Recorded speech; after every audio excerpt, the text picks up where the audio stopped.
The yeas are 111, the nays 92, the majority required by the Constitution having voted in the affirmative.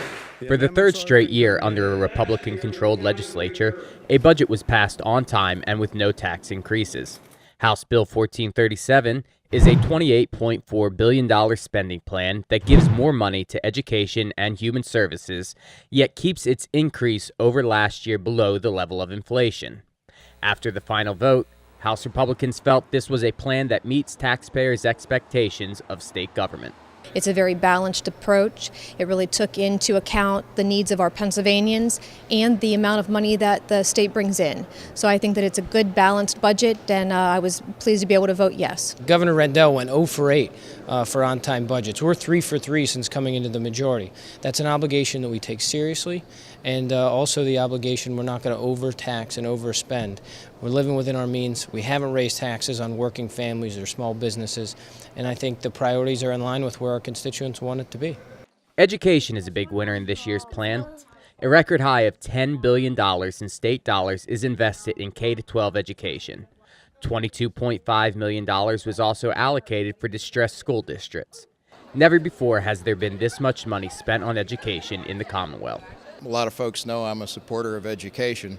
It is the highest dollar amount of support from the Commonwealth of Pennsylvania for basic education ever. Now, there's a lot of misinformation out there about dollars that got pulled away from the system in PA. Those were all federal dollars. So I'm here to report that Commonwealth of Pennsylvania, again, put the most dollars they've ever done in the budget. Health and Human Services also receive an increase that restores funding to various programs such as anemia research, lupus, and diabetes programs. There is additional money for hemophilia, cystic fibrosis, ALS support services, and more.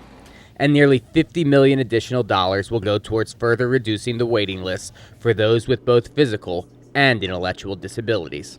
We've increased funding for a lot of human services like autism, various things like that. House Republicans also reinforced public safety as a top budget priority, funding an additional 290 state troopers.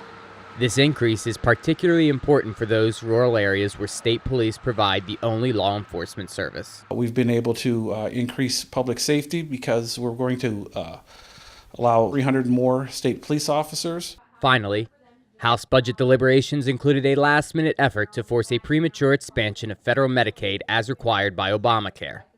House Republicans successfully fought back, allowing the administration to continue its negotiations with Washington, D.C. before committing Pennsylvania taxpayers to unknown millions in new spending.